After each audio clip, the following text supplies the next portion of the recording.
siguiendo la lectura de la traducción del libro Las dos repúblicas o Roma o los Estados Unidos.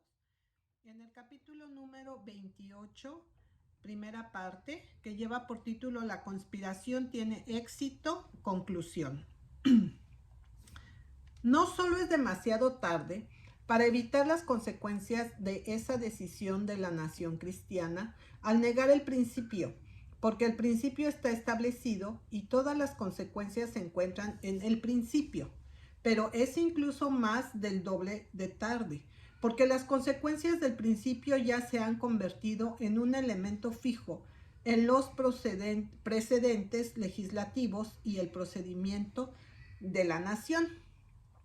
La gran combinación religiosa con fines políticos, cuya historia hemos trazado en los capítulos 25 y 26, ya se ha apoderado de él y lo ha hecho para servir, para asegurar lo que la Asociación Nacional de Reformas siempre ha estado apuntando, es decir, el establecimiento del domingo como el sábado nacional.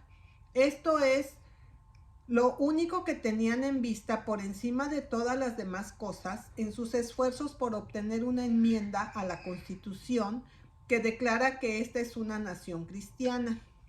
Y cuando la Corte Suprema declaró por unanimidad que esta es una nación cristiana, incluso ahora, y que este es el significado de la Constitución tal como es ahora, ellos estaban muy contentos de tener y utilizar esta decisión como la base de su demanda al Congreso de que el domingo debería ser establecido como el día de reposo nacional por un acto de la legislatura. Uno de los primeros usos que se hizo de esa decisión de nación cristiana fue cuando en el mes de abril de 1892 el presidente de la American Sabbath Union lo tomó en su mano y fue ante los comités del Senado y la Cámara de Representantes de Estados Unidos recitando su argumento y exigió el cierre de la Feria Mundial el domingo por el Congreso, porque esta es una nación cristiana. La perla de los días, el órgano oficial de la Unión Sabática Americana, 7 de mayo de 1892, abogando por la legislación dominical por el Congreso, dijo que esta decisión establece claramente el hecho de que nuestro gobierno es cristiano. Esta decisión es vital para la cuestión del domingo en todos sus aspectos y lugares que cuestiona uno de los temas más importantes ahora ante la gente estadounidense. Y esta importante decisión se basa en el principio fundamental de que la religión está incrustada en la estructura orgánica del gobierno estadounidense, una religión que reconoce y está obligada a mantener el domingo como día de descanso y adoración. El estadista cristiano, que siempre ha sido el órgano oficial de la Asociación Nacional de Reforma y que fue entonces el portavoz de toda la combinación en el tema del 21 de mayo de 1892, dijo: el cristianismo es la ley de la tierra. Esta es una nación cristiana. Corte Suprema, 20 de febrero de 1802. La Iglesia cristiana, por tanto, tiene derechos en este país.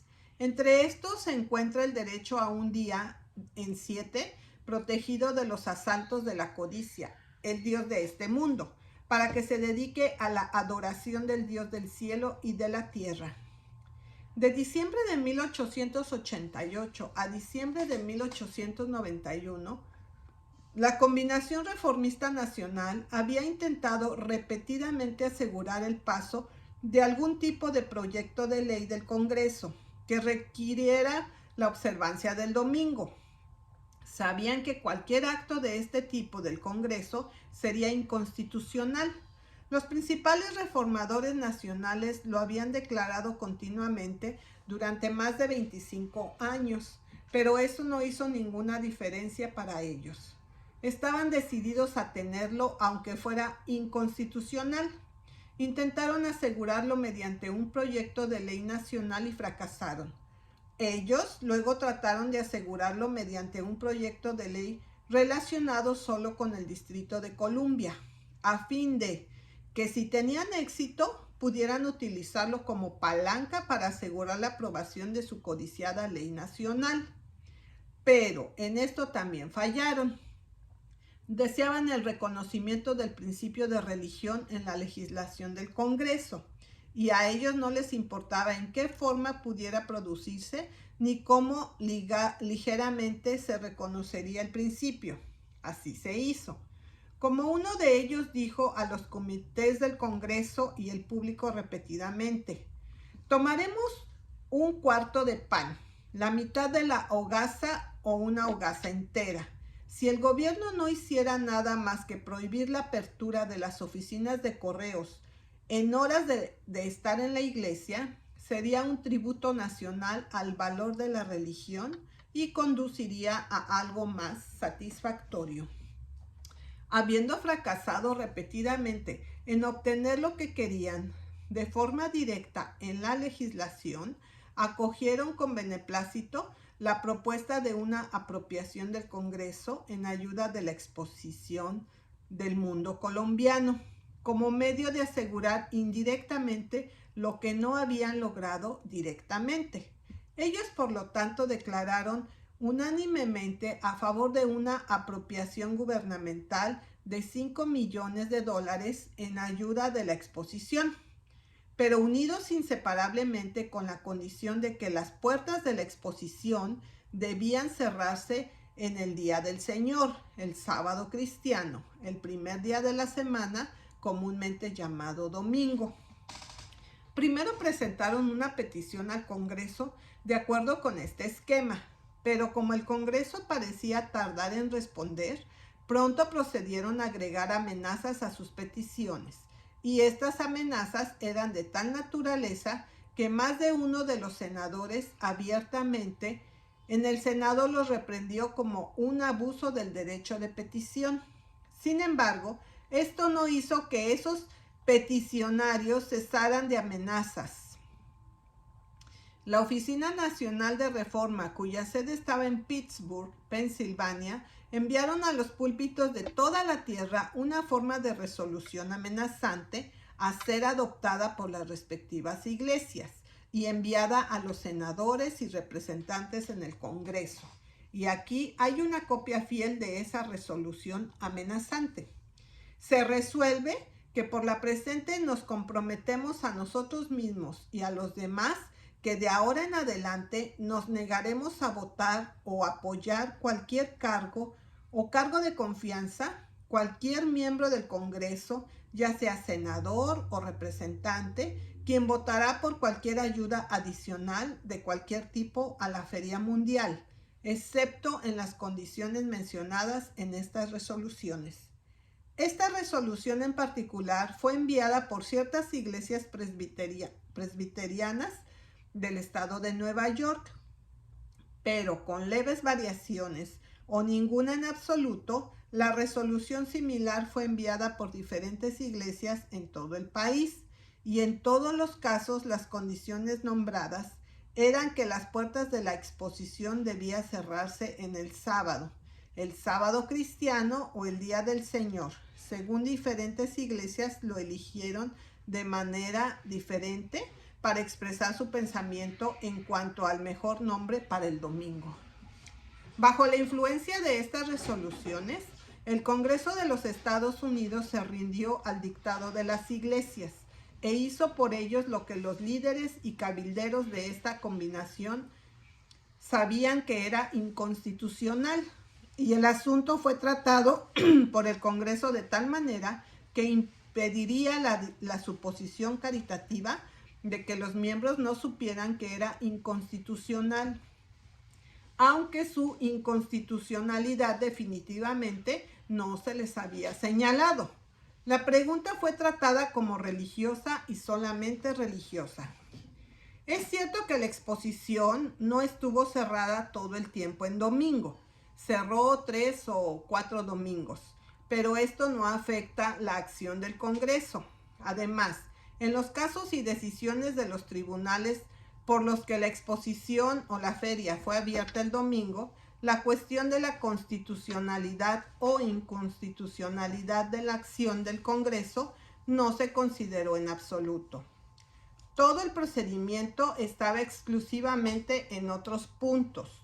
La no ejecución de una ley del Congreso o cualquier otra ley no afecta al acto en sí, como una cuestión de legislación. Por lo tanto, y de hecho, esta acción del Congreso permanece como si la exposición o la feria hubiera estado cerrada todo el tiempo.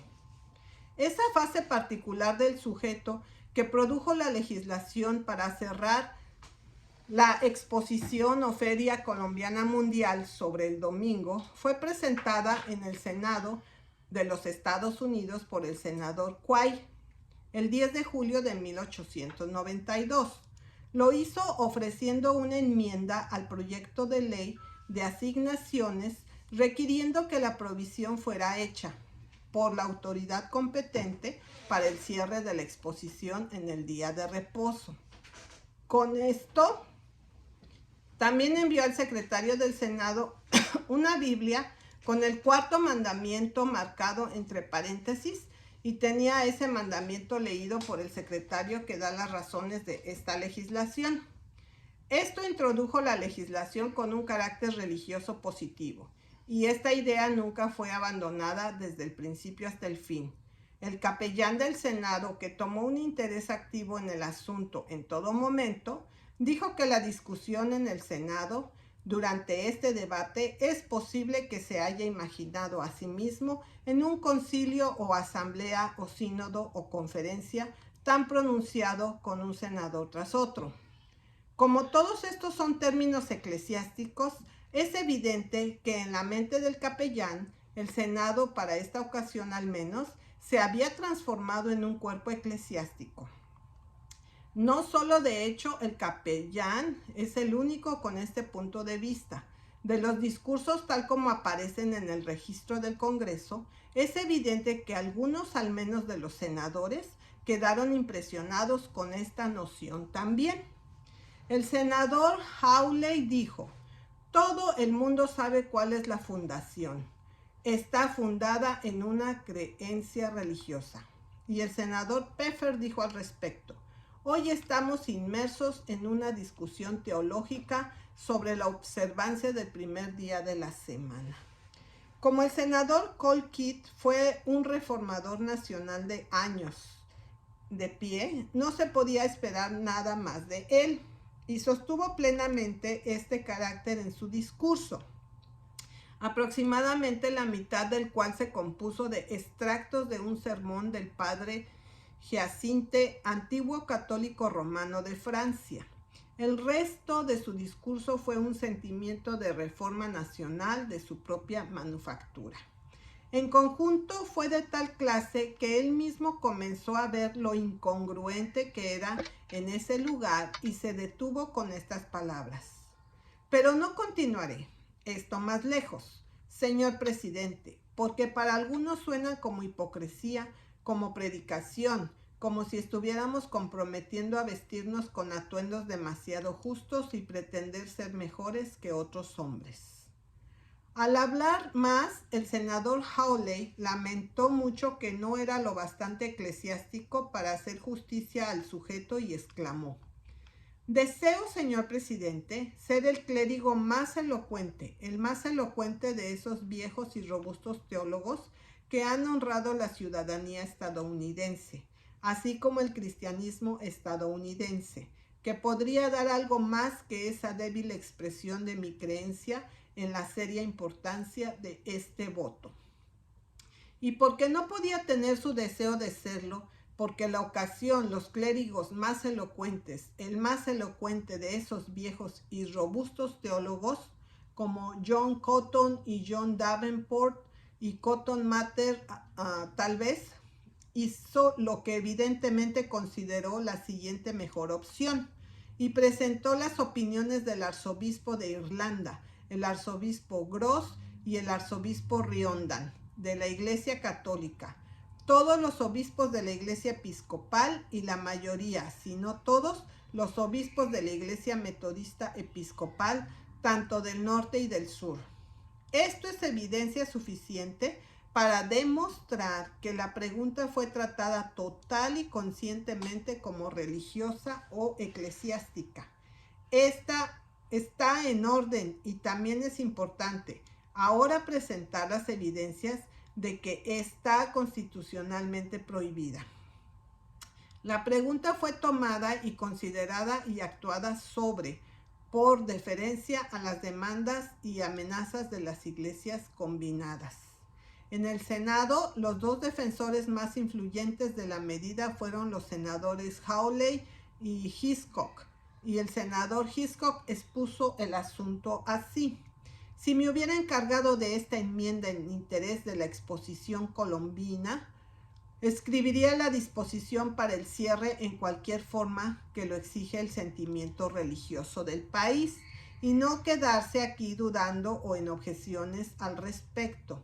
En lugar de dejar que el sentimiento público contra la exposición que se inaugurará el domingo será reforzada por la oposición en la otra casa contra cualquier legislación de este tipo de interés de la exposición, le digo al senador junior de Illinois, señor Palmer, le sería mejor ceder a este sentimiento y no dejarlo salir al país, que existe la menor duda de que si se asigna este dinero, la exposición estará cerrada el domingo. Si estuviera interesado en esta medida, ya que me interesaría si estuviera ubicada en mi propio estado, debe hacer que esta disposición de cierre sea satisfactoria para aquellos peticionarios que hayan conmemorado contra la profanación del Día del Señor. No dejaría en duda si el gobierno podría participar en este negocio o no en el día de reposo. El senador Best, aunque supuestamente hablando de un justo, se vio obligado a decir: si aborreciera algo, sería cualquier acto público mío que le diría a la gente honesta y religiosa de los Estados Unidos. Estoy preparado para burlar sus opiniones, ignorarlas por completo y estampar sobre ellas mi desaprobación al dar un voto directamente en conflicto con lo que han pedido. El senador Hawley, sin embargo, fue el más franco de todos. Primero, declaró que hay más de 13 millones de personas registradas como miembros de iglesia en los Estados Unidos. Luego añadió a estos asistentes asociados y simpatizantes que van a la iglesia o envían sus esposas e hijos y se suscriben y tienen un profundo respeto por él, ya sea que crean en él o no, y por lo que compuso el número de 40 a 50 millones que tienen más o menos profesión religiosa o simpatía en este país. Y luego sobre todo esto argumentó: por lo tanto, es inútil esforzarse por escapar de la responsabilidad. Si el Senado decide hoy que no cerrará esa exposición el domingo, la exposición se abrirá ese día y habrán ofendido a más de 40 millones de personas grave y solemnemente.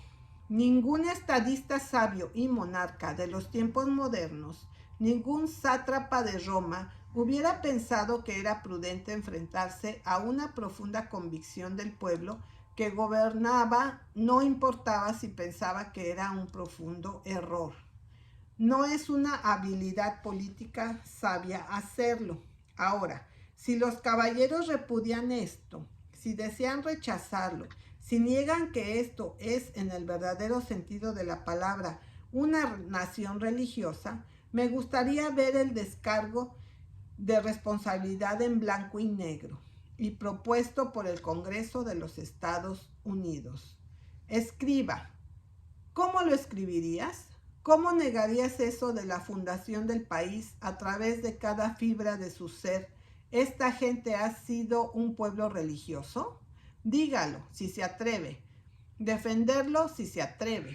¿Cuántos de los que votaron por ella volverían aquí otra vez? Ninguno, espero. Lo mismo sucedió en la Cámara de Representantes. Un despacho de Washington al Chicago Daily Post el 9 de abril de 1892 dio la siguiente entrevista con un miembro del comité de la Cámara de la Exposición Universal. La razón por la que votaremos a favor es, les confesaré, el temor de que a menos que lo hagamos, la gente de la iglesia se reunirá y nos apuñalará con las encuestas. Y bueno, saben que todos queremos volver y no podemos permitirnos correr riesgos. ¿Crees que pasará a la Cámara de Representantes? Sí, y el Senado también. Estamos todos en el mismo barco. Lo siento por los encargados de la feria, pero la autoconservación es la primera ley de la naturaleza y eso es todo lo que hay al respecto. Ante esta actitud servil del Congreso, los gerentes de la ley dominical se rieron entre dientes con gran satisfacción. En el diario Union Signal, 20 de octubre de 1892, se publicó una entrevista editorial con Joseph Cook sobre el Congreso y la clausura del domingo de la Feria Mundial, en la que se produce el siguiente pasaje del señor Cook. En Boston, la primera pregunta que se le hace a un extranjero es: ¿has escrito un libro? En Nueva York, ¿cuánto vales? En Chicago, ¿cuánto esperas que valga? En Washington, ¿esperas ser reelegido? El pueblo estadounidense ha convencido al Congreso de que esta última cuestión es de gran y creciente importancia en relación con votaciones en el cierre del domingo. Y así, las amenazas de las iglesias no fueron en vano, por temor a que no pudieran volver aquí de nuevo. Senadores y representantes de Estados Unidos en el Congreso violaron la Constitución, entraron en el campo de la religión, discutieron una cuestión religiosa. El gobierno de los Estados Unidos se comprometió a la decisión de una controversia religiosa y asumió la prerrogativa de intérprete de la ley divina para el pueblo de los Estados Unidos.